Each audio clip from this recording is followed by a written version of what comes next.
The longer the Boeing Starliner stays in space, the less likely it is to return. This is understandable for a vehicle that is inherently riddled with potential problems like the Starliner.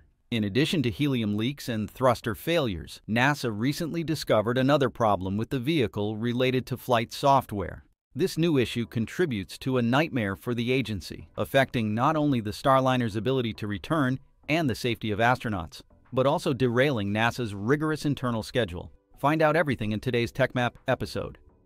But before we begin, let's subscribe to the channel to stay up to date with the latest space news. On June 1st, SpaceX announced Starship Flight 4 would be delayed from June 5th to 6th for unknown reasons. It's a coincidence that Boeing Starliner's crew flight test would launch on June 5th. This raises a big question about the connection between the two events. Is Starship delayed because of the Starliner launch? More than 2 months later, when Starliner is about to end its mission, another delay on SpaceX's vehicle likely happens. The unfortunate vehicle this time is the Dragon spacecraft that is going to be part of the Crew 9 mission. Some sources said that NASA is planning to significantly slip Crew 9 from August 18th to September 24th due to the ongoing issues on the stranded Starliner. As of August 6th, the Boeing Starliner has been in space for over 2 months. Meanwhile, NASA management has still been in deep discussion about whether to call for an alternative craft, SpaceX Dragon, to rescue the crew, or let the misfiring Starliner capsule do it as usual. Boeing's spacecraft showed a lack of reliability before launch, as a small helium leak was detected in the spacecraft's service module. Helium is used in spacecraft thruster systems to allow the thrusters to fire and is not combustible or toxic. Worse, on the way to ISS, multiple of the spacecraft's thrusters failed and then delayed its docking time. These smaller thrusters are used as the spacecraft moves closer to the space station, so it can make more finely tuned changes to its trajectory. The spacecraft eventually docked successfully with the space station, but to ensure a safe return, engineers had to address ongoing issues aboard the Starliner. After conducting a series of tests and analyses, including 2 docked hot fire tests and 1 ground test, the team may have found the root cause of the helium leak. However, they have not identified yet a root cause for why multiple of the spacecraft's thrusters failed during docking. Recently, a much more terrible thing has been found. Current flight software on board Starliner cannot perform an automated undocking from the space station and entry into Earth's atmosphere. This would seriously affect Starliner's ability to return, which is what the agency is most concerned about. The solution here is to update flight software, a process that is deemed to be significant and non-trivial. They could take up to 4 weeks to do that, and then the following mission, Crew 9, will be delayed. As a result, NASA's internal schedule will be messed up. The ISS has 2 docking ports for crew vehicles on the US side, which must be shared between Crew Dragon and Starliner.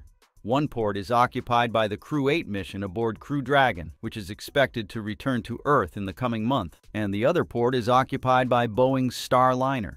Of course, NASA cannot afford to brick one of its 2 crew docking ports, as it would limit the agency's ability to rotate astronauts and resupply the ISS. At this point, concerns about astronaut safety are greater than ever as Starliner's problems continue to worsen. As usual, a safe and feasible solution is the use of SpaceX's Crew Dragon spacecraft to return its astronauts. However, there are mixed opinions inside NASA management, and as a result, there was no consensus among those responsible for making decisions given the variety of factors involved. If return astronauts Butch Wilmore and Sunita Williams on the Starliner, NASA is taking on an unquantifiable amount of risk, especially if a major failure occurs during the return, which could jeopardize the astronauts' safety and lead to severe repercussions for Boeing's contract with NASA.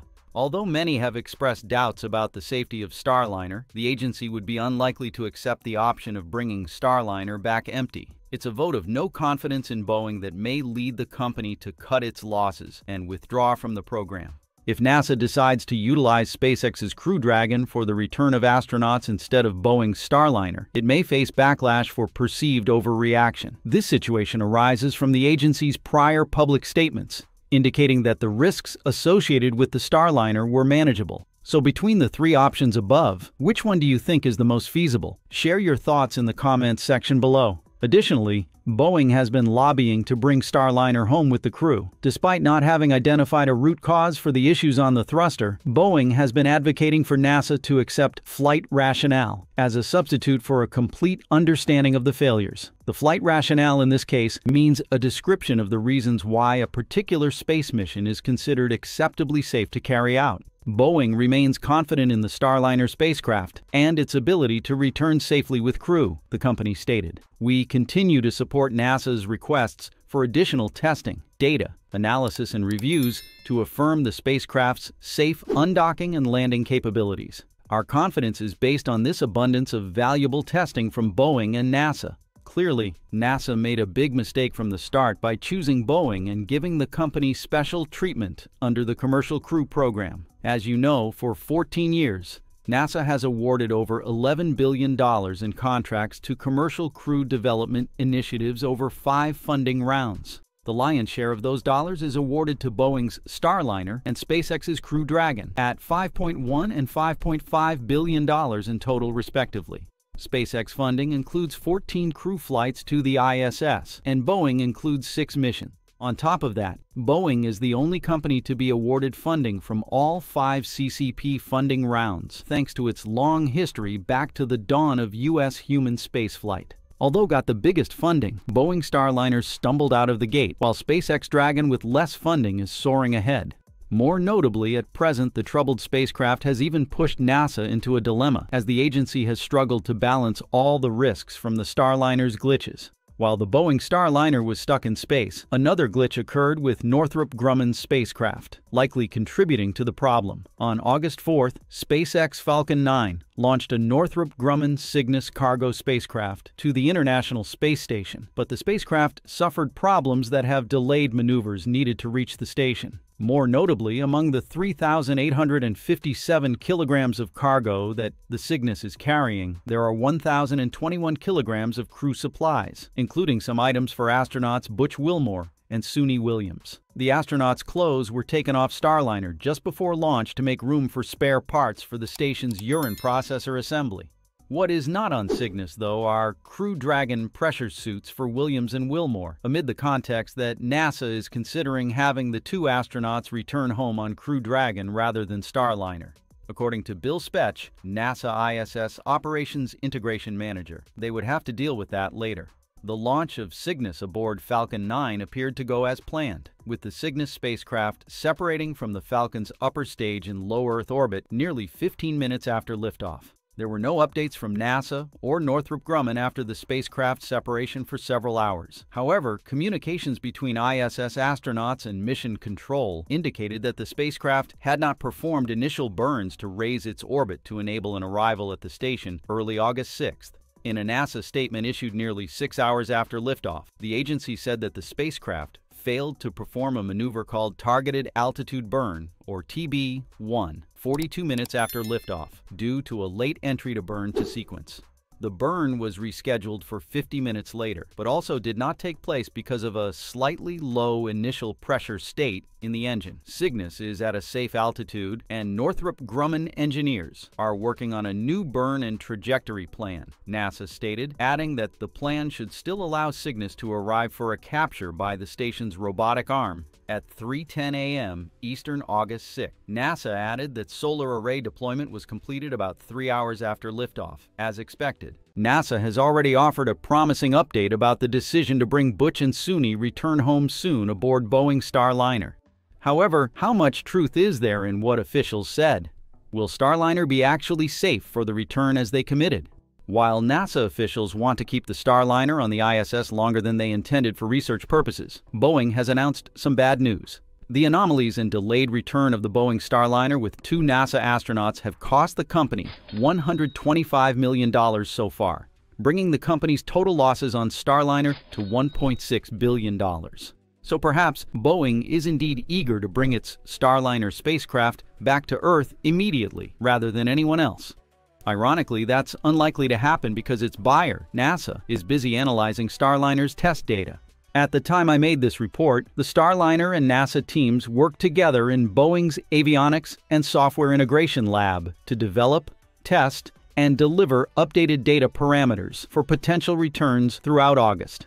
On July 27th, they completed a second hot fire test of the Starliner spacecraft's reaction control system jets. Serving as icing on the cake, the test verified the performance of 27 of 28 RCS thrusters, similar to what would be done during future missions. The RCS has 28 thrusters, but engineers removed one thruster from testing weeks ago as they deemed it unable to fire properly for the return to Earth. Those jets were fired for short bursts, moving through them one at a time to check thruster performance and helium leak rates.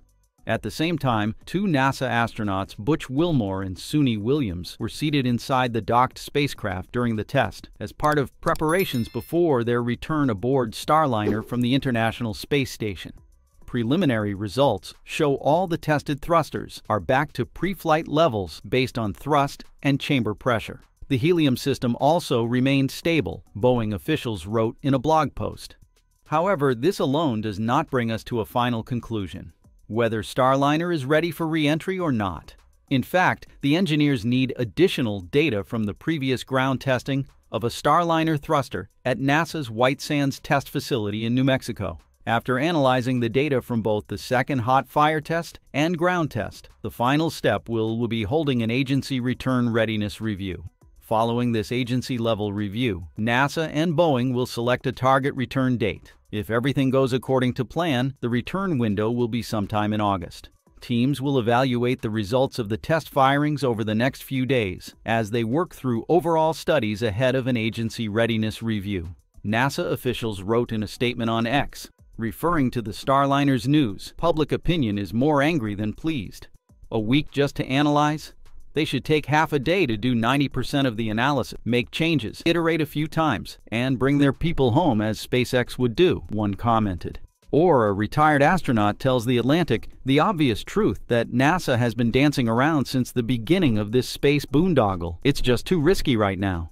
Of course, they don't feel comfortable putting them in the vehicle. Otherwise, they would have put them in it already. So, is Starliner really too dangerous? There are a few key points to make regarding NASA's handling of the extended Starliner mission. First of all, NASA and Boeing are taking an overly cautious approach in analyzing the issues with Starliner's thrusters and helium leaks before allowing it to return to Earth. They have identified over 30 actions to address these problems, and by July 10th, more than half already closed. They also conducted ground testing in addition to two docked hot fire tests. The ground testing alone lasted a week. Keep in mind that Starliner CFT is the third flight in a row with thruster problems, and in two previous tests, they failed to find the root cause. So the pressure to thoroughly solve the propulsion problem this time is huge, and of course it takes a lot of time and effort, not as simple as what officials tell the media. Secondly, despite the technical glitches, NASA officials and the astronauts aboard Starliner have repeatedly expressed confidence in the spacecraft's ability to safely return the crew. Even Boeing's Mark Nappy stressed that in an emergency, Starliner and its crew could return right now. However, their actions suggest they are in no rush to bring Wilmore and Williams home. They have also consistently stressed the lack of need for a rescue mission aboard the SpaceX Dragon. It's funny then that Ars Technica senior space editor Eric Berger was quick to argue that SpaceX and NASA have been quietly studying launching Crew 9 to rescue two astronauts. Suits are available for Butch and Suni. To add more certainty to his statement, he said, "I would not have written that if I was not sure." Additionally, on July 15th, NASA paid SpaceX $267,000 to develop an emergency plan to rescue astronauts on the ISS. This evidence has raised doubts about the role of SpaceX Dragon in the Starliner's CFT mission. Another reason for the delay is to gather valuable extra data and testing time that the engineers are excited about. This indicates NASA may be taking advantage of the situation to gather more information than originally planned. Yeah, a great plan. If you're not launching people, why didn't they conduct these tests in the 2019 uncrewed flight test? Therefore, astronauts will not be deeply affected by their work, and they will also be less pressured to extend Starliner's time on the ISS. Perhaps for a crewed mission, the safety concern forces the agency to make cautious moves. Another point is NASA modified the cargo on Starliner just before launch to include a critical space station toilet pump, implying the agency has a vested interest in keeping the spacecraft in orbit for as long as possible. Ironically, they removed some of the astronauts' suitcases from their Boeing-made spacecraft. And of course, there's no laundry on the ISS. Imagine what life would be like for astronauts in space for 2 months without the basic items that serve their daily lives. In summary, while NASA publicly expresses confidence in Starliner, their actions of repeatedly delaying the return and modifying the mission to benefit the space station suggest they are not totally confident in the spacecraft's safety. This leaves us with one available solution: a rescue mission aboard SpaceX Dragon. In the past, the agency also considered Dragon to rescue 3 space station crew members depending on a leaky Soyuz to get home. The Soyuz spacecraft on the International Space Station suffered a severe coolant leak in December 2022. NASA should consider the same solution in rescuing Starliner's crew members. It's totally feasible, as you can see clearly. There will be a handover between Crew 8 and Crew 9 in August. NASA can utilize this golden time to send Butch and Suni back home on the Dragon spacecraft. The biggest matter for the space agency this time is how to send a rescue mission while not losing Boeing's face. Well, NASA can ponder an idea as follows. Instead of calling this a rescue Starliner because no immediate need for the crew to come home, NASA can call it a replacement U.S. spacecraft. We just need to change a little bit how we name the mission. The nominal severity of the problem also decreases. Commercial Crew Program, a partnership between NASA and private companies to ferry astronauts into low Earth orbit following the retirement of NASA's space shuttles in 2011. SpaceX's Crew Dragon also came from this initiative and has racked up 12 crewed flights since it began operating in 2020. But Boeing's capsule has lagged significantly behind. Starliner's first uncrewed test flight in 2019 was scuppered by a software fault that placed it in the wrong orbit, and a second attempt was held back by issues with a fuel valve. After more reviews last year, the company had to fix issues with the capsule's parachutes and remove around a mile, 1.6 kilometers, of tape that was found to be flammable. The current launch is Boeing's 3rd attempt to take the crew to the ISS. The previous 2 were scrubbed by a vibrating oxygen valve on the United Launch Alliance's Atlas V rocket on which Starliner is mounted, and which was developed by Lockheed Martin, and a computer glitch in a ground launch sequencer, respectively. Loss, loss, and loss. $1.6 billion is the total losses Boeing has reached so far on its Starliner program. Well, not so surprising. NASA's outsized ego appears to make everything, including the Starliner program, worse. So it's time for Boeing to save itself, and their first step will be to change leadership. But will it work? In Boeing's quarterly earnings report, it registered a $125 million loss related to the ongoing Starliner crew flight test mission. The Starliner spacecraft had a minimum mission duration of 8 days. Its return to Earth was delayed to allow time to perform further testing of propulsion system anomalies. As a result of the CFT delays, during the 3 months ended June 30, 2024, we increased the reach-forward loss on the program by $125 million, the report wrote. The reach-forward loss refers to an accounting technique that applies the current year's net operating loss to future year's net income to reduce tax liability. This has brought the company's total losses on Starliner to $1.6 billion since 2016. The financial implications of Boeing's Starliner program have sparked significant debate, particularly regarding the effective use of taxpayer dollars. Since its inception nearly a decade ago, the program has faced numerous setbacks, largely due to ongoing technical challenges and delays, resulting in substantial losses for Boeing. Boeing's losses on the Starliner project have reached approximately $1.5 billion. NASA has contributed around $5.1 billion to the program, which includes a fixed-price contract awarded in 2014 for nearly $4.5 billion to develop the spacecraft. This contract also covers uncrewed and crewed flight tests, as well as the 6 crew rotation missions planned for the International Space Station, ISS. Critics argue that the ongoing pursuit of the Starliner program, especially the crew flight test, given its technical challenges and delays, may not justify the investment. The additional loss of $125 million is particularly noteworthy, as it is equivalent to the cost of 2 seats on SpaceX's Crew Dragon. That money would have been well spent if NASA had considered doing a Dragon rescue mission like they did for the Soyuz rescue in 2022. Public outrage for Boeing has raised significantly when they compare these costs with those of SpaceX's Crew Dragon program, which started flying astronauts in 2020. A total of $5.5 billion is what NASA has paid SpaceX for 4 rounds of commercial crew development contracts, $400 million more than Boeing. However, what SpaceX Dragon does far surpasses its competitors. Not only complete all 6 of its original crew flights, but SpaceX also received 8 additional round-trip flights to the ISS until the station gets retired. Meanwhile, Boeing Starliner is still suffering with its test phase, leading to a 6-month delay for its first operational mission, Starliner 1. The sources even indicated that there would be no room left for Boeing-made spacecraft on the ISS in the future, because NASA appears to have booked all of the rides it needs on Dragon for a station lifetime into 2030. Additionally, many suppose that Boeing has tried to blackmail its buyer, NASA.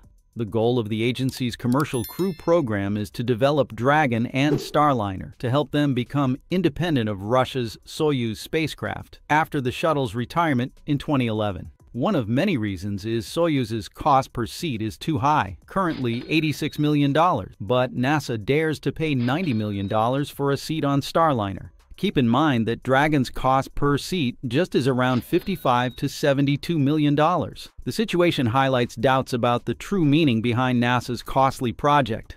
The scandals around the Starliner program don't settle down here. Last year, Boeing CEO Dave Calhoun even made a shocking statement, explaining that the failure of Starliner was due to the fixed-price contract. That fixed-price development world has to stop. It just doesn't work. It doesn't work for us, and it doesn't work for our customers in my not-so-humble opinion.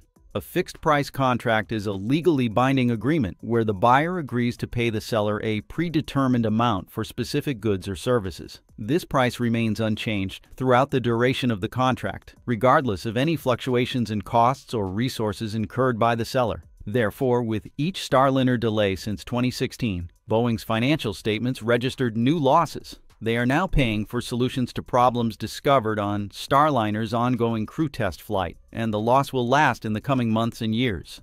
Risk remains that we may record additional losses in future periods, they wrote. Boeing has been NASA's contractor since the dawn of human spaceflight, and the fixed-price contract was not significantly used until the commercial crew program began in 2010.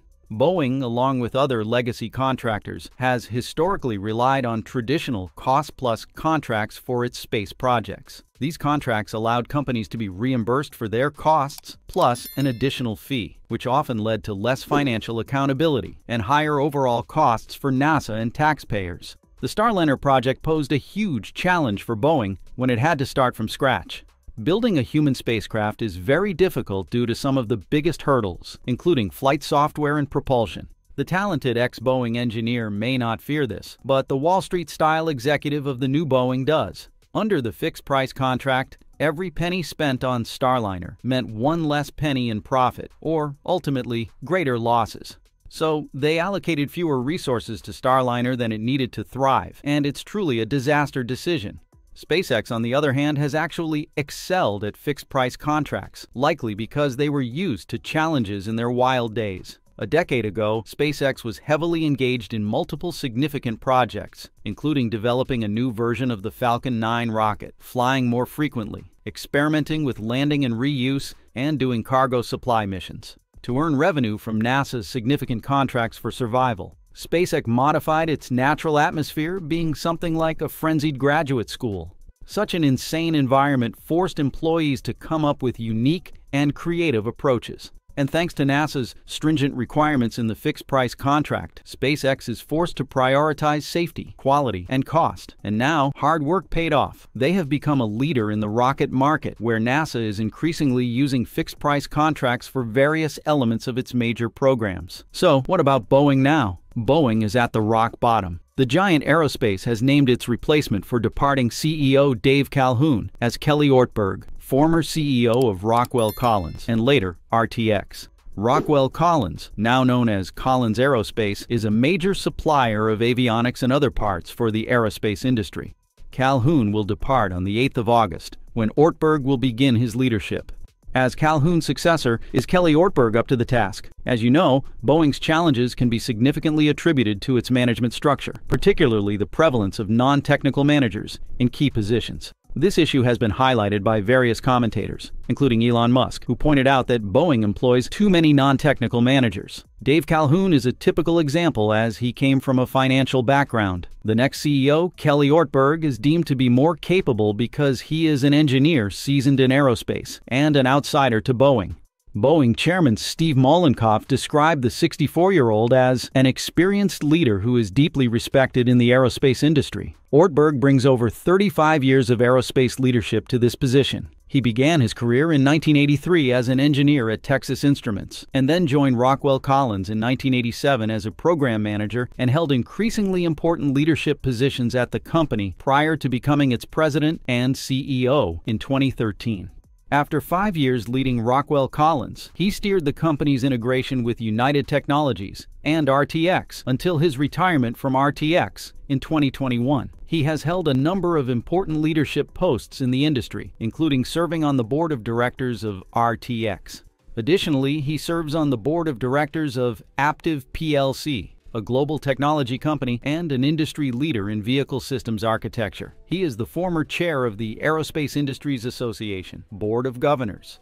His appointment comes at a time when Boeing has reported a hefty loss on continued operational problems. Boeing's second quarter results showed a loss of $1.4 billion, compared with a loss of $149 million in the year-ago period. Boeing has also experienced deep losses on several defense contracts due to supply chain problems, as well as higher engineering costs and technical issues. The company has been in the hot seat since a January incident in which a 737 MAX, operated by Alaska Airlines, made an emergency landing after a fuselage panel blew out mid-flight. Greater than a 50-50 chance is a truly impressive number of votes for SpaceX Crew Dragon to bring Butch and Suni, the crew of Boeing Starliner, home. Yeah, perhaps more than ever, NASA officials are closer to a final decision on ordering a rescue mission on SpaceX Dragon. 7 ground tests of a reaction control system, RCS, thruster, pulled from the Starliner 1 service module. 1 free-flight hot fire of 5 RCS thrusters. First docked hot fire test of 7 RCS thrusters. Second docked hot fire test of 27 RCS thrusters. Roughly 100,000 undocked to landing computer model simulations. 9 hardware and software integrated tabletops.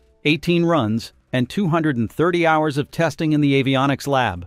Detailed inspections of Starliner 1 and Starliner 2 and other service module hardware. Comparative analysis of Orbital Flight Test and Orbital Flight Test 2 data. This is exactly the process NASA is following for the Starliner's extended mission, which is too long and complicated for pretty small, really, issues to deal with. As Boeing's Mark Nappy said, "Why did Boeing conduct so much testing?" Senior space editor at Ars Technica, Eric Berger, explained that Boeing is clearly lobbying for NASA to accept flight rationale in lieu of not fully understanding the root cause of the Starliner thruster failure. It's an interesting choice to fight this battle in public. 8 weeks have passed since Boeing's Starliner spacecraft launched into orbit on an Atlas V rocket, bound for the International Space Station. Ahead of the launch, NASA removed some of the suitcases of Barry Wilmore and Sunita Williams from their spacecraft. The ISS was in urgent need of a new pump for the system that recycles urine into water, so the personal items had to go. There's no laundry on the ISS, but no matter for a 1-week journey. However, it has been 2 months and there is still no return date. Meanwhile, there are some concerns related to the 45-day limit of Starliner's battery, which hasn't been tested in space yet. According to NASA officials, the batteries are still performing well, and the spacecraft could remain docked to the space station as late as mid-August. Additionally, keeping Starliner longer in space can delay other missions going to the ISS, which also need the docking port. The delays on the spacecraft's still ongoing crew flight test have cost Boeing an additional $125 million, bringing the total loss to $1.6 billion. NASA has taken the brunt of the bad reviews, largely due to its overly guarded communications to the public. Many people have even criticized the agency for lying and downplaying the issue. Take, for example, a few weeks ago they said there were no issues with Starliner, and now they're saying they're evaluating all options. Perhaps NASA's admission of significant risks could lead to increased public anxiety and speculation about the safety of the mission. Or they want to protect Boeing. Nevertheless, it has no doubt that NASA's words have done more to fan rumors about the state of the mission than dispel them. Recently, the media even discovered that NASA, Boeing, and SpaceX are in preparation to bring Wilmore and Williams home aboard a Crew Dragon rather than a Starliner. This is in contrast to NASA's confidence in the Starliner's ability to return astronauts. The final decision will be made next week, and right now, the odds are in favor of Dragon with greater than a 50-50 chance. Of course, this is one of many options NASA is evaluating, as NASA's Josh Finch mentioned. However, one supposes that the fact that they need to explore options means they should just go with the proven one at this point, which would indeed be SpaceX. They are already months behind schedule. SpaceX's Crew Dragon for many years has been the major force in the industry. Its safety and reliability are off the table. The spacecraft holds the record for the vehicle with the largest number of crewed flights in the industry. Given this impressive track record of innovation and reliability, NASA is more confident to go further with its ambitious projects backed by Dragon. In early July, the agency awarded SpaceX a nearly $1 billion contract to develop a special weapon to destroy the ISS based on the structure of the existing vehicle. In referring to the rescue mission, most popular, we know a $266,678 task was awarded on July 14th for a special study for emergency response. Although NASA denies this is directly related to the Starliner problems, Ars Technica said it was. According to Ars, the study asked SpaceX to study the possibility of Dragon flying home with 6 passengers, including a normal crew of 4 astronauts in combination with Wilmore and Williams. In the current situation, Starliner is planned to stay on the ISS until mid-August, and there will be a handover between Crew 8 and Crew 9 in the same month. Therefore, a scenario that which SpaceX is actively working introduces 2 or 4 astronauts to launch on board Crew 9. The launch date is scheduled for August 18th, but will likely be delayed. SpaceX has been actively working on logistics to ensure a smooth launch, including identifying suitable flight suits for astronauts Butch Wilmore and Suni Williams. This preparation allows for the possibility of them returning on either the Crew 8 spacecraft or the Crew 9 vehicle. It remains unclear how the crew assignments will be managed for the 2 Dragon return flights. If Crew 9 launches with 4 astronauts, there is a possibility that 5 individuals could return on each of the 2 Dragon spacecraft, depending on how the missions are coordinated. Also, according to Ars, recent meetings have been heatedly discussed about whether to bring the crew home on Starliner. It's easy to predict the result. The majority said no to Starliner. This leaves only one viable option: SpaceX, even though this could very well signal the end of the Starliner program. But does it matter? Boeing and its shareholders may no longer be interested in Starliner. Analysts have suggested that Boeing may not be able to recoup its losses under the fixed-price contract with NASA. The ongoing challenges and delays could hinder Boeing's ability to secure future contracts for private human spaceflight, further complicating its financial outlook. Its expendable Atlas V rocket has 6 Starliner mission remains, but it's too expensive to launch. Moreover, Boeing has had the intention to sell ULA to Blue Origin in recent years, showing it is giving up on the heavily lost defense, space, and security sector to focus more on the commercial airlines field. The competitive pressure from SpaceX is also the main reason. SpaceX has successfully completed multiple crewed missions with its Crew Dragon spacecraft, while Boeing has struggled to launch its first crewed mission. This disparity has led to concerns about Boeing's competitiveness in the commercial spaceflight market, particularly as NASA relies on SpaceX for crew transportation to the International Space Station. NASA may no longer be able to support Boeing as it once did, because it also is in financial trouble, as Grant Tremblay, a member of the NASA Astrophysics Advisory Committee, said about the budget crisis happening in the national agency. Morale at NASA is perhaps at a 20-year low. Columbia was obviously a human tragedy, and way worse than the budget is awful. But it's bad. We have to keep things together. This is a survival mode budget, but it's not clear that much is surviving. Boeing is in the change stage in leadership. This has the potential to impact every corner of Boeing's operations. Boeing's management has faced criticism for its handling of the Starliner program, with calls for a cultural shift within the company to prioritize safety and technical excellence. The recent leadership changes may signal a re-evaluation of Boeing's approach to the Starliner and its future in the space industry. In summary, while Boeing has stated that it remains committed to the Starliner program, the combination of financial losses, technical challenges, and competitive pressure from SpaceX raises questions about the company's long-term interest in continuing with the spacecraft. The upcoming months will be critical for Boeing as it seeks to address these issues and determine the future of the Starliner program in the context of its broader business strategy. It's not by chance that Elon Musk has a lot of enemies, and all of them are names with global influence. The reason is very simple. His rocket company SpaceX is developing at an incredible pace, capable of beating any legacy company including ULA and Boeing. Furthermore, with the trump card of Starship, Elon Musk's influence could extend beyond space travel into military and political realms. It is truly what his rivals are concerned about the most. That concern has grown since the FAA just revealed Starship's critically important point-to-point mission, playing an important role in enhancing international security cooperation against China's rise. Starship's Flight 4 marks a significant milestone in SpaceX's development of its next-generation rocket. On June 6, 2024, the mission achieved its primary objectives, including a controlled splashdown in the Gulf of Mexico, representing the first successful soft landing of both the Super Heavy booster and the Starship upper stage. The achievement makes SpaceX eager to expand its testing campaign. The new plan will add one more landing site for Starship, which is in the sea off Australia's coast, and recover it on Australian territory. The launch site remains a SpaceX facility in Texas. Also, the FAA's draft environmental review of SpaceX's Starship operations unveiled the potential landing sites of Starship. Super Heavy would land on a drone ship or continue to be expended in the Gulf of Mexico. Starship could land on a drone ship, floating platform, or be expended in any of the 4 landing areas: the Indian Ocean, the Pacific Ocean near Hawaii, and the Northeast Pacific Ocean or the Southeast Pacific Ocean. This could pave the way for SpaceX's plan on the Australian coast. This initiative represents a potential expansion of SpaceX's operations in the region, which aligns with broader security and military cooperation between the U.S. and Australia. To facilitate this plan, there is a need to loosen U.S. export controls on advanced space technologies destined for Australia. This adjustment is crucial for ensuring compliance with regulations governing the transfer of sensitive technologies. The discussions are taking place amid efforts to strengthen military ties between the U.S. and Australia, particularly in light of regional security concerns regarding China.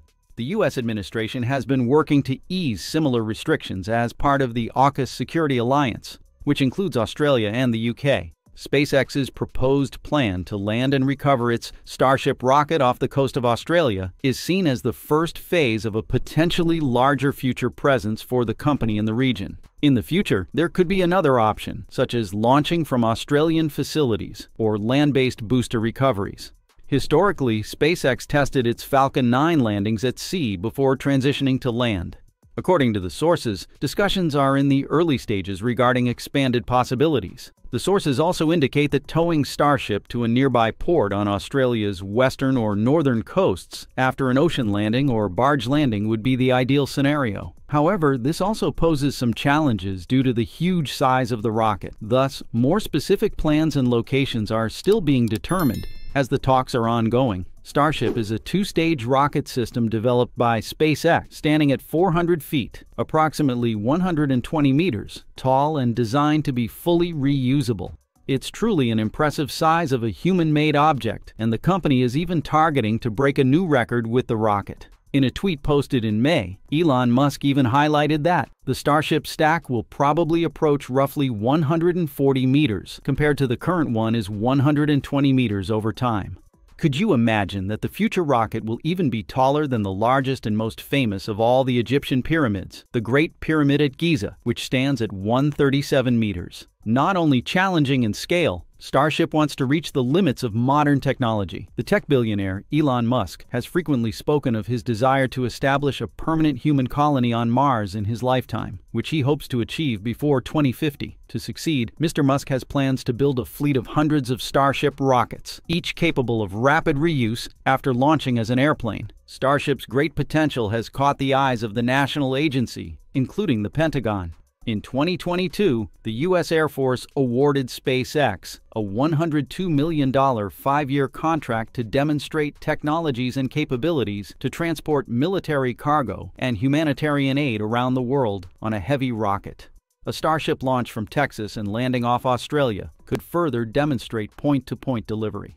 The choice of Starship for this project was based on optimism about SpaceX's launch speed and rocket reusability, which would dramatically change the business situation. At this point, Starship dwarfs the Air Force's C-17 cargo plane. The rocket in the first version can carry from 100 to 150 tons to LEO, suitable for carrying military cargo. C-17 also can move 100 tons, but it can't get all the way around the planet in 90 minutes as a rocket. So why don't use rockets? Furthermore, Starship is versatile as it will be modified into various variants that serve many various purposes, such as cargo or crew transport, fuel depot, satellite launch, or suborbital travel. The Air Force Research Laboratory and SpaceX have been digging through different scenarios for the use of the company's giant rocket Starship for rapid global cargo transportation.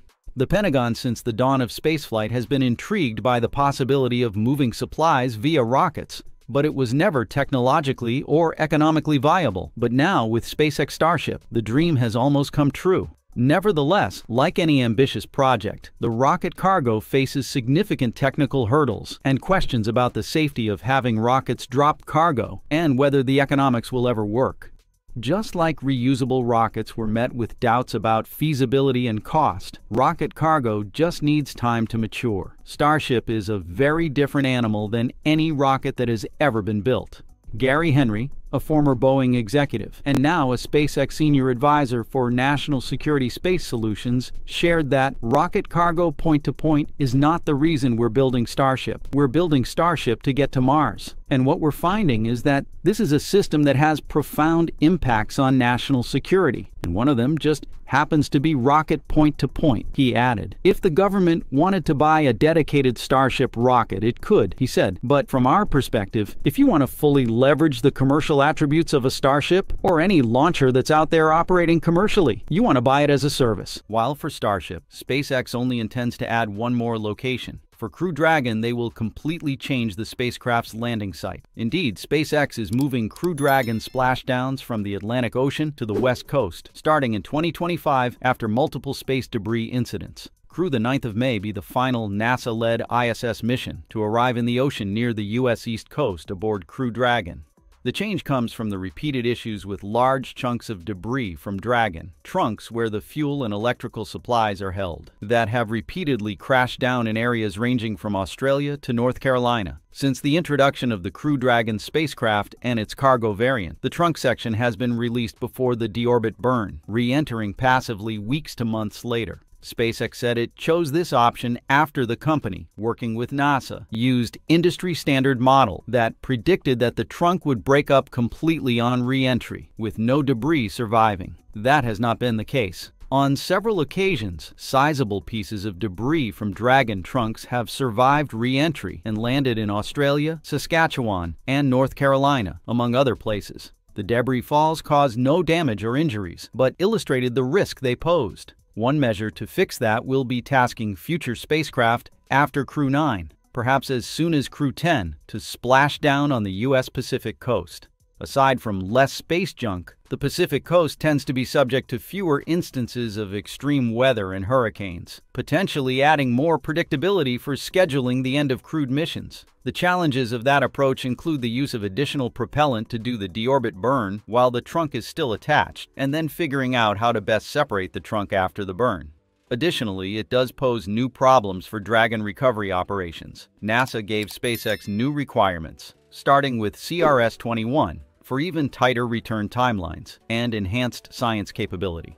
That's the new challenge ahead of SpaceX now, and what they have been working through here this year is how they come back to the West Coast but still maintain all of what they have learned and stand up to support crews, not just cargo. This is in terms of quick handover of science payloads after splashdown. The relationship between SpaceX and the FAA during the development of the Starship rocket has been marked by significant tension and conflict, reflecting the challenges of balancing rapid innovation with regulatory oversight. While there have been some signs of progress recently, tensions continue to arise as SpaceX pushes for a rapid pace of Starship launch, especially as its fifth flight approaches. This has led to SpaceX's final decision to delay Starship Flight 5 launch date. Following the successes of Flight 4 in early June, SpaceX is preparing Ship 30 and Booster 12 for Flight 5. All this is taking place while an incredible amount of infrastructure is being created and worked on at Starbase, most notably the rise of the second launch tower at the launch site. The stacking progress of the brand new tower has snowballed as on August 1st, Module 5 was finally up and the next elevator mast part up was lifted one day later. With the current pace, SpaceX will likely finish stacking the tower before mid-August, as the FAA said, followed by installing the Mechazilla arm to catch the Super Heavy. There were previously some speculations that the new launch tower would soon be active to catch Super Heavy in Flight 5. However, that is unlikely because the infrastructure needed for that maneuver is inherently so complex that it would be difficult to fully install the new launch complex on time. The available option is the current tower, even though the first catch attempt could risk the existing structures. If successful, it would be a big step toward the goal of fully reusing Starship. Otherwise, the time gap between Flight 5 and Flight 6 would be significantly extended. It's not only because of recovering the damaged infrastructure, but also the FAA's lengthy regulatory process. Therefore, to decrease the risk, a lot of work needs to be done at present, and of course, it should take a lot of time.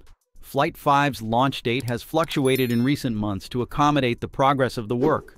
Musk had initially mentioned on June 15th that the company aimed to attempt the launch in late July, but subsequent updates have suggested that the timeline has shifted due to ongoing preparations and the need for FAA licensing. On July 5th, Musk said via X that the mission would lift off in 4 weeks, indicating the new window launch in early August.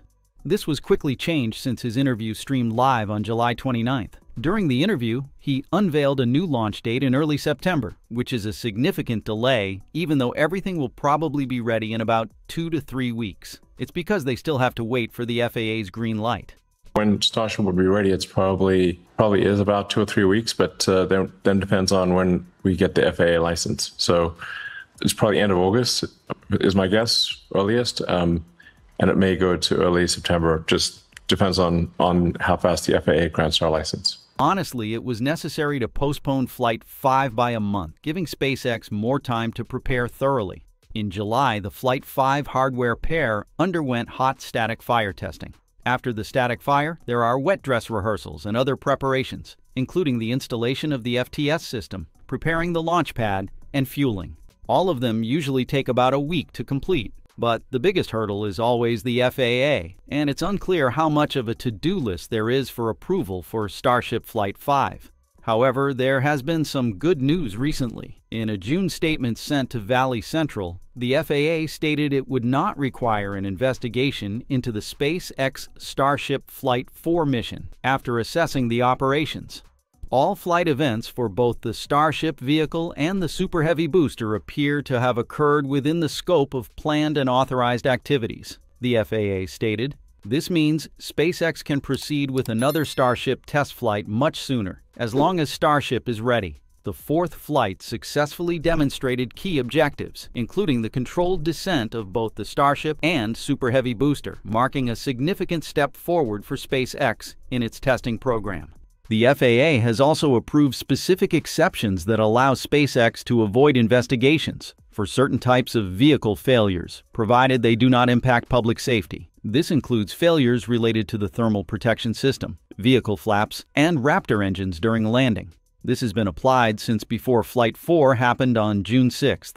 In April, the commercial space company requested the FAA make a public safety determination about the craft's third flight rather than wait for a full mishap investigation report. SpaceX requested the review so it could continue Starship operations before the investigation into the last flight was finalized. With the optimistic news mentioned above, we hope that the FAA will soon turn the green light for Starship's fifth flight.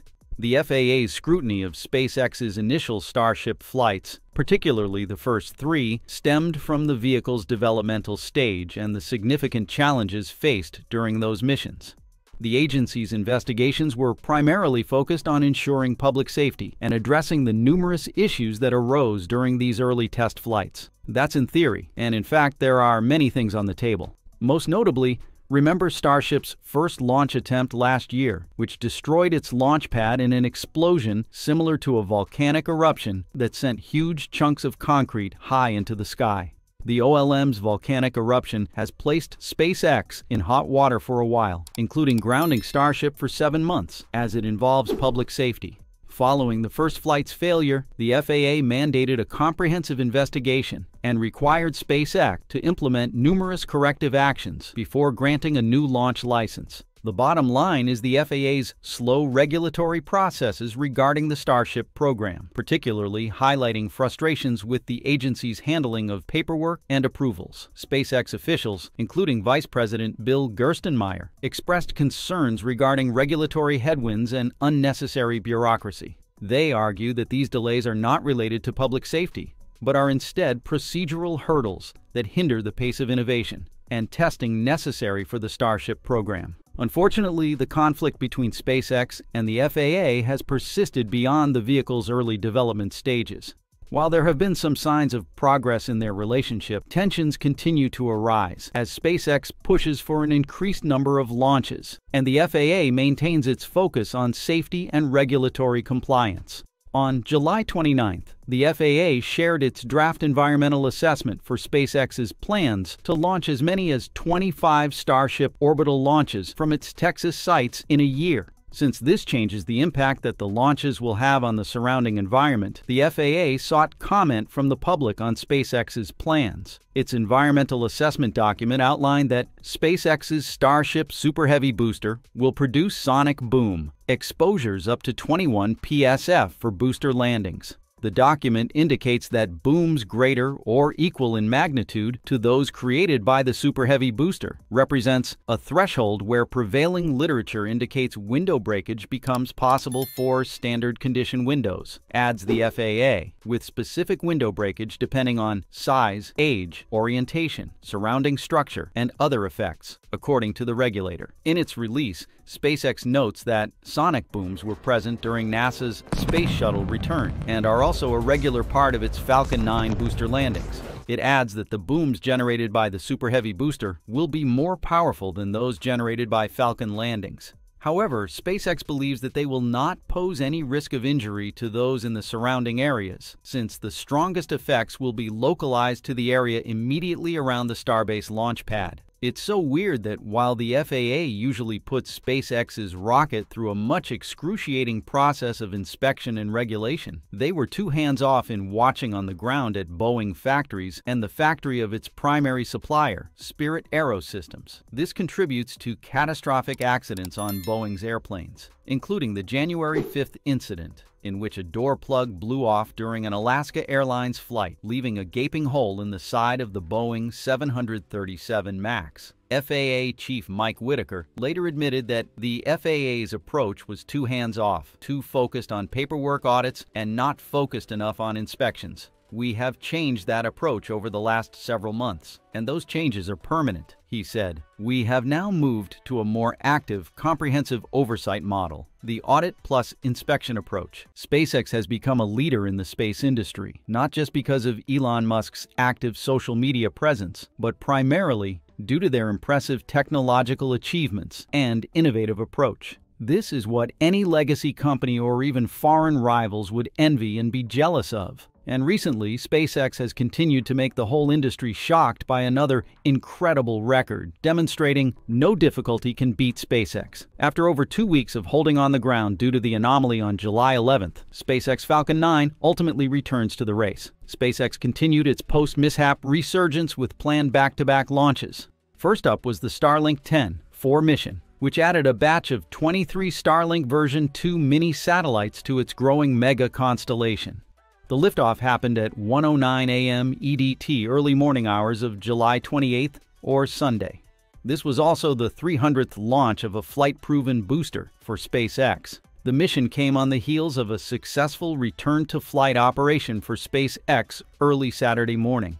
The Falcon 9 booster supporting this mission, tail number B1077 in the SpaceX fleet, launched and landed for the 14th time. It previously launched NASA's Crew 5 mission to the International Space Station, the GPS-3 Space Vehicle 06 satellite, and 2 cargo missions to the orbiting outpost among its previous flights. A little more than 8 minutes after liftoff, B1077 landed on the SpaceX drone ship, a shortfall of gravitas. It marked the 77th landing on ASOG and the 331st booster landing to date. Also on the weekend, SpaceX also launched 2 other back-to-back Starlink missions.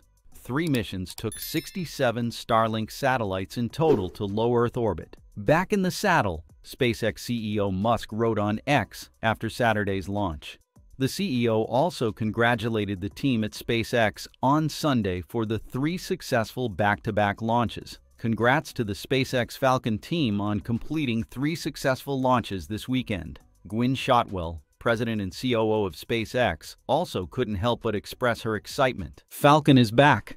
With the 3 launches over the weekend, SpaceX has completed 6 missions in July, 67 missions using its Falcon launch vehicles as of the end of the second quarter, with its Falcon 9 workhorse alone accounting for 66 launches. The company is looking to launch 144 times in 2024, averaging 12 times per month. It's safe to say that SpaceX now is almost launching rockets as often as airplanes, which is something that no other organization in the world can do. Let's make some comparisons. According to the updated orbital launch count as of July 28th, the USA is leading the world with 84 rocket launches, making up nearly 2/3 of the total global launches. Among that, there are 72 Falcon 9 and 1 Falcon Heavies. Rocket Lab launched 8, ULA launched 3, and Firefly launched 1. 3 flights in the space of 28 hours saw SpaceX extend its lead significantly over the rest. NASA, in particular, has fallen out of the race, as its space launch system has not had a launch since 2022. SLS's core stage serving Artemis II just arrived at the Kennedy Space Center on July 24th and has entered the VAB for pre-flight processing. Meanwhile, China ranked second with 33 launches, approximately half of SpaceX. Russia is much behind with 8 launches in third place. So how about you? Are you impressed with what SpaceX has done? Drop a heart icon in the comments below if you agree. One of SpaceX's secrets is reusability. Musk said reusability was the key to SpaceX's success and a great future in space. We have reusability for planes, cars, bicycles, and even horses. Why not rockets? Thanks to the reusable capability, SpaceX can cut down the rocket's cost per launch as much as possible, creating a huge competitive advantage in the market. The economic benefits of reusable launch vehicles are considerable. Using a reusable rocket over a traditional rocket can be up to 65% cheaper. Consider a commercial airplane. If every flight involved building a new plane, air travel would be expensive. The concept of reusability in space launches aims to reduce these costs significantly. Traditional rocket launches are akin to using a single-use disposable item, where the entire rocket is used after a single flight. In contrast, reusable space launch systems spread the development and manufacturing costs across multiple missions. This model promises to lower costs for missions like satellite deployment, resupply missions to the International Space Station, ISS, and missions to the Moon and Mars. SpaceX has applied this successfully on Falcon 9 and Falcon Heavy, but they are limited in the concept of partly reusable. Given that the company just recovers the fairing and the first stage, particularly for Falcon Heavy, they even throw away its center core. For Starship, however, they aim to push the concept of reusability even further. Starship will not only be a fully reusable rocket, but it will be as quickly reusable as an airplane. Elon Musk discussed a lot about this topic in the past, and recently his company continued to fire the public up with a tweet about the sonic boom. Sonic booms announced the return of rockets and spacecraft built to be reused. With Starship, they'll signal the arrival of a rapidly reusable future in spaceflight. Sonic booms are a characteristic of SpaceX's rockets during a landing, since they displace the air around them in specific ways. With Starship being even larger than the Falcon 9, SpaceX has confirmed that the rocket's size means that its sonic boom will be louder and larger than the one produced by the Falcon 9 rocket. Its latest announcement follows after the Federal Aviation Administration released a draft assessment of SpaceX's plans to increase its Starship launches in Texas, and it appears to be targeted at local residents who might be worried about the loud noises disrupting their daily lives. The FAA's draft environmental assessment for SpaceX's plans to launch as many as 25 Starship orbital launches from its Texas sites in a year. Since this changes the impact that the launches will have on the surrounding environment, the FAA sought comment from the public on SpaceX's plans. Its environmental assessment document outlined that SpaceX's Starship Super Heavy booster will produce sonic boom exposures up to 21 psf for booster landings. The FAA added in the document that while smaller sonic booms are less than 2 pounds per square foot psf in magnitude, the probabilities of large or small windows breaking are low. However, booms greater or equal in magnitude to those created by the Super Heavy booster represent a threshold where prevailing literature indicates window breakage becomes possible for standard condition windows, adds the FAA, with specific window breakage depending on size, age, orientation, surrounding structure, and other effects, according to the regulator. SpaceX hints that sonic booms were present during NASA's Space Shuttle return and are also a regular part of its Falcon 9 booster landings. It adds that the booms generated by the Super Heavy booster will be more powerful than those generated by Falcon landings. However, they believe that the sonic booms will not pose any risk of injury to those in the surrounding areas. This is due to the strongest effects will be localized to the area immediately around the Starbase launch pad. Unlike NASA, SpaceX doesn't use a flame trench for OLM. Instead, they use the modern water deluge system to distribute the Raptor's thrust smoothly. The new deluge system, installed beneath the orbital launch mount, is an attempt to minimize such damage going forward. It consists of a reinforced steel plate that spouts huge amounts of water upward. Musk has compared it to an upside-down showerhead. By contrast, the use of the flame trench makes the thrust blasted straight into concrete, creating shock waves in all directions, including through the ship.